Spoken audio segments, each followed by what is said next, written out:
Welcome to Sociology. One of the first concepts students encounter in sociology is C. Wright Mills' idea of the sociological imagination. It is a quality of mind, a disciplined way of thinking about how personal lives and wider history are connected, and understanding how individual experience and society shape one another. Mills established a link between personal troubles and public issues.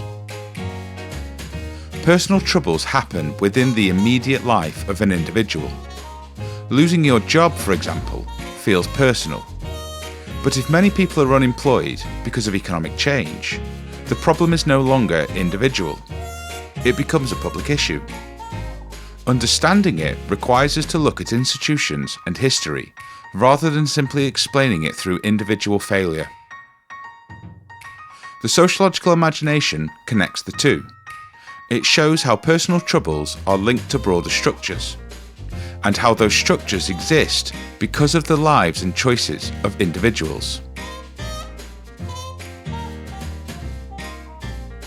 Using this approach, we can see divorce as a personal trouble for a couple going through a separation, but a public issue for a society with increasing divorce rates, perhaps resulting from changing laws and evolving attitudes towards marriage.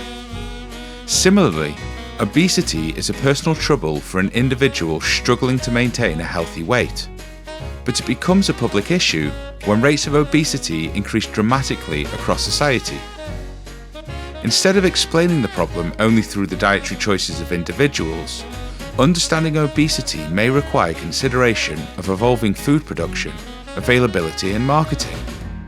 Similar cases can be made for issues such as mental health, household debt, poverty, educational attainment, and so on. The sociological imagination helps us to see that even the most private parts of life are patterned by society. Our individual behaviours, beliefs, and routines are shaped by culture, institutions, and history. Each of us lives out a personal story, but always within a larger historical and structural context. Mills also argued against two tendencies in sociology. Grand theory built abstract, complex systems to explain society, but it ignored real problems of power and conflict.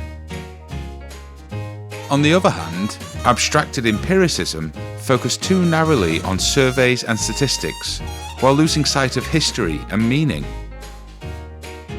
Mills proposed a sociological imagination as an alternative. It links the personal with the structural, the small with the large, and the immediate with the historical.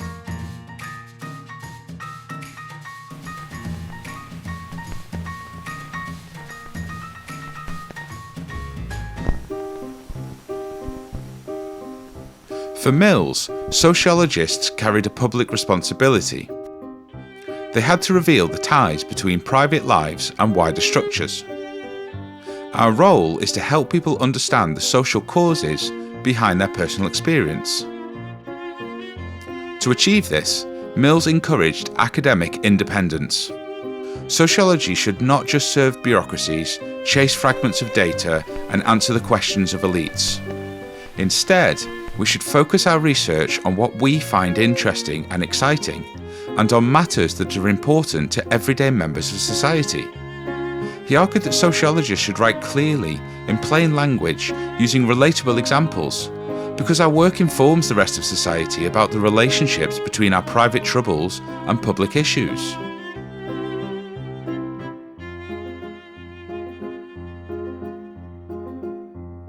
For Mills, this was the promise of sociology. It allows us to see that private troubles often have public roots.